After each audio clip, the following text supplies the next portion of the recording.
दोस्तों, क्या आपको पता है बाबा साहेब की एक आदत से परेशान उनकी पत्नी रमाबाई रोने लगी थी और उन्हें देखकर बाबा साहेब की आंखें भी आंसुओं से भर आईं। डॉक्टर बाबा साहेब अम्बेडकर ऐसे इंसान थे जो किताब पढ़ते पढ़ते अपनी पत्नी का दर्द और थाली में रखा खाना दोनों भूल जाते थे। बाबा साहेब को किताबों से बेहद प्रेम था। अगर कोई बेहतरीन किताब दिख जाए तो खरीदे बिना उन्हें चैन नहीं मिलता था।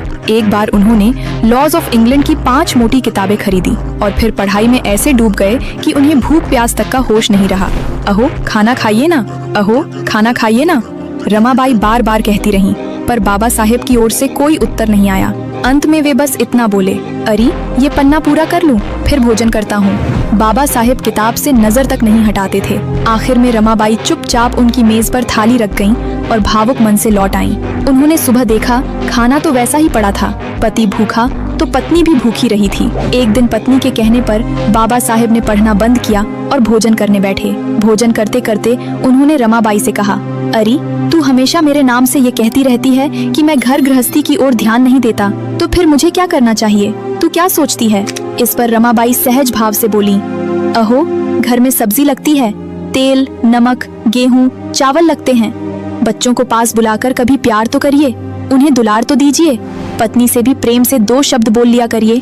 आपका तो सब कुछ ही अलग है, आते जाते बस वही मोटी मोटी किताबें, उनका लगातार अध्ययन, और बस आप।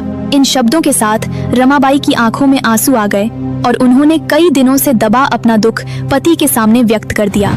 वास्तविक स्थिति की समझ होते ही बाबा साहेब जैसे महामानव की भी आंखें नम हो गईं। उन्होंने बड़े प्रेम से पत्नी से कहा, रामू तू ऐसी साध्वी है, इसलिए ही तो मैं ऐसा रह सकता हूँ।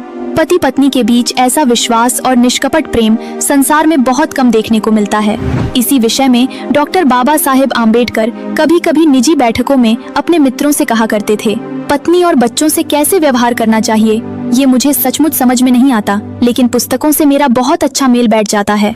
दोस्तों, बाबा साहेब की ऐसी सच्ची घटनाओं को जानने के लिए यहाँ पर टैग की गई किताबें जरूर पढ़ें। जय भीम।